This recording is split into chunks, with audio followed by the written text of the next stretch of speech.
खबरों की नई भारत में लगाम भारत देख रहे हैं आप। और एक चीज मैं आपको बताते चलूं कि अभी मैं जहां पे खड़ा हूं, आप मेरे पीछे में देख सकते हैं, ये देश की सुप्रीम अदालत है। और जब न्याय की जो है एक अंतिम जो प्रक्रिया होती है, जहां पर आने के बाद लगता है कि यहाँ पर हमारे साथ न्याय होगा, उसके लिए लोग जो है इस सुप्रीम अदालत में आते हैं। कहीं न कहीं झारखंड में जिस तरह से जो है भ्रष्टाचार का बोलबाला बढ़ रहा है, झारखंड में जो है झारखंड के राजस्व के लूटने की जो है प्रक्रिया निर्बाध रूप से चल रही है।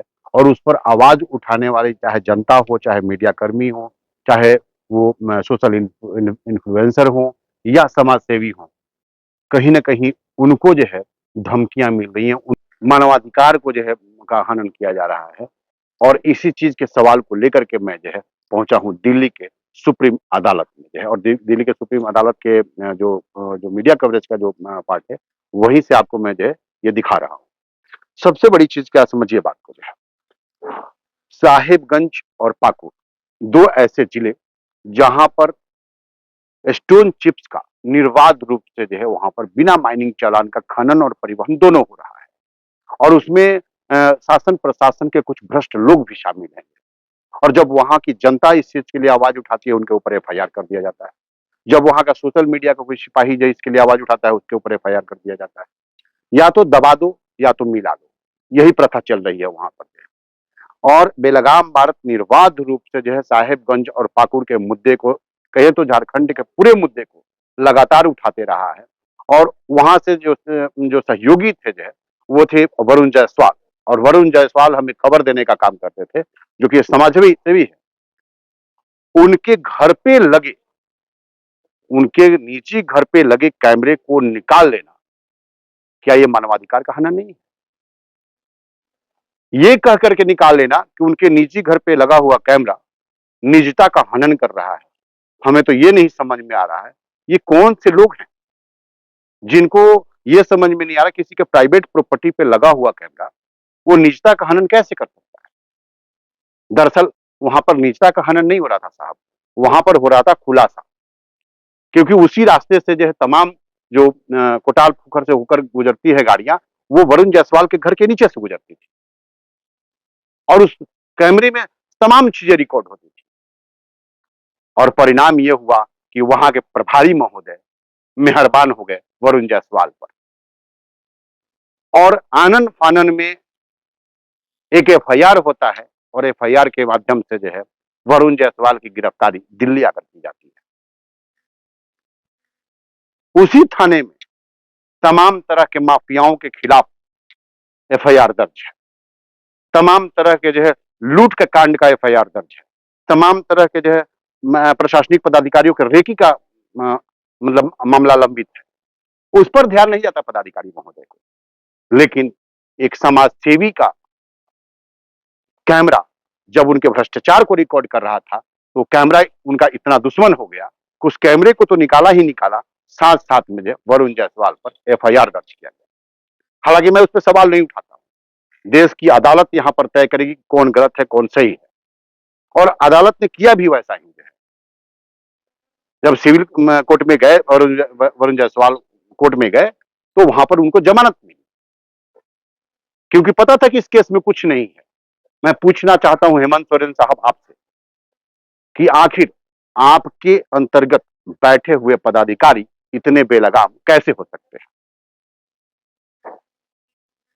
पाकुड़ और साहेबगंज के डीसी महोदय, खास करके साहेबगंज के डीसी महोदय और जिला कप्तान महोदय, उस थाने के अंतर्गत लगातार अवैध उगाही का वीडियो फुटेज वायरल हो रहा है, उसकी जांच आप क्यों नहीं करवा रहे?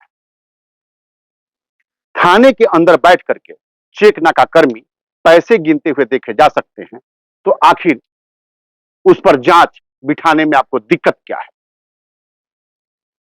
वो कौन से लोग हैं जिनको या तो बचाने की कोशिश हो रही है? सोरेन साहब, मैं पूछना चाहता हूं कि आखिर किसके इशारे पर वहां पर जो चेकपोस्ट कर्मी पैसे के लेन देन में लिप्त हैं, अवैध वसूली कर रहे हैं? क्या उसमें थाना प्रभारी का संरक्षण प्राप्त नहीं हो सकता है? इस पे जांच नहीं बैठनी चाहिए? और मैं तो कहता हूं कि तमाम जितने भी जो वहां पे पदाधिकारी की जो प्रॉपर्टी की जांच करा लीजिए, और साथ साथ में मेरी भी प्रॉपर्टी की जांच करा दीजिए। ऐसे नहीं होगा। ये फंसाने और बचाने का जो सिलसिला चल रहा है ना, ये सबसे दुखदाई है। और साहब तो ऐसे बेलगाम हो चुके हैं कि इनको कानून का भय ही नहीं है। दो लोगों को सामने बैठा करके कहते हैं कि गोली मारेंगे, पत्रकार को ये गोली मारेंगे। वाह, इनके कारनामे उजागर करो तो ये पत्रकार को गोली मार देंगे। देश की अदालतें जिंदा हैं अभी है। और इसीलिए मैं ये मैसेज तमाम झारखंड के लोगों को, तमाम भारत के लोगों को सुप्रीम अदालत से दे रहा हूं कि ताकि आप लोगों को समझ में आए। आप लोगों ने हर वक्त कहीं ना कहीं किसी मासूम को जो है, कहीं ना कहीं किसी आम जनता को, कहीं ना कहीं किसी कार्यकर्ता को जो है दबाने का कोशिश किया।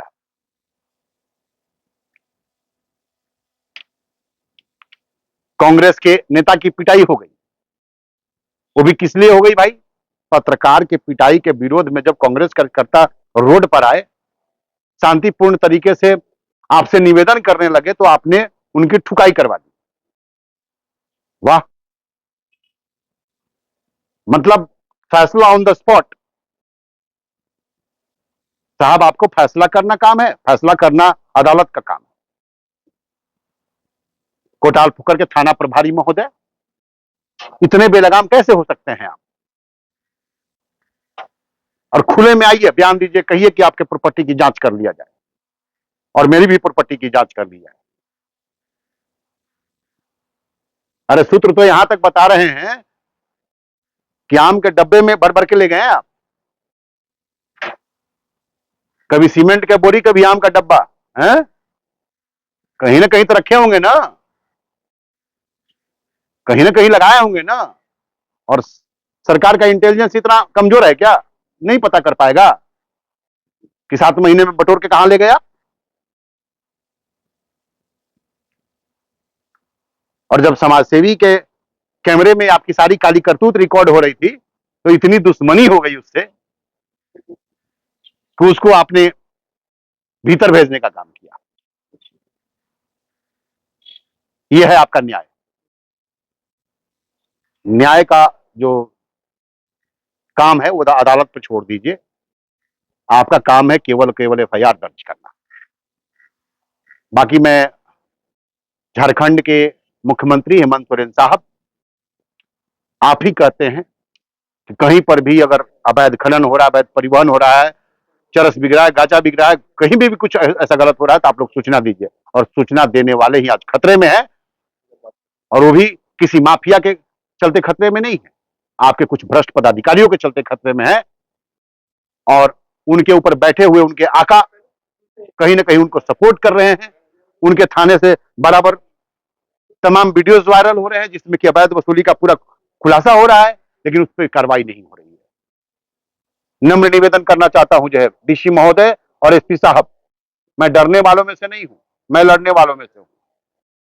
अगर आपने उस मामले की जांच नहीं कराई तो मुझे चाहे इसके लिए जितनी जिल्लतें झेलनी पड़े, आप आपके थाना प्रभारी मुझे जैसे फंसाना चाहे फंसा दे, मरवाना चाहे मरवा दें,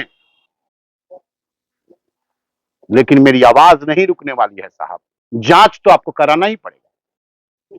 250 गाड़ियां पार होती हैं, 20 गाड़ी रजिस्टर्ड होती है, कैसे? कैमरा आसमान दिखता है ना तो जमीन दिखता है, और नहीं, अगर ऐसा नहीं है तो दिखाइए वहां पर तमाम जो गाड़ियां निकल रही थी, कितनी गाड़ियां निकल रही थी। कुछ भी बिगड़ा नहीं है। 3-3 महीने का फुटेज रखा हुआ है। क्या हुआ है वहां पे काला कारनामा। आप हमारी जबान बंद करने के लिए बस एक ही काम कर सकते हैं, जो आपका पदाधिकारी कहता है गोली मारने के लिए, गोली मरवा दीजिए, नहीं तो जबान ऐसे बंद नहीं होगी।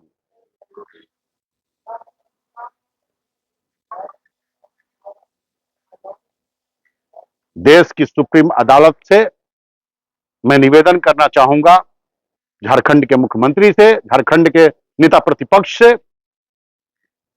कि झारखंड को बचाइए, झारखंड की जनता को बचाइए इन भ्रष्ट पदाधिकारियों से और माफियाओं से।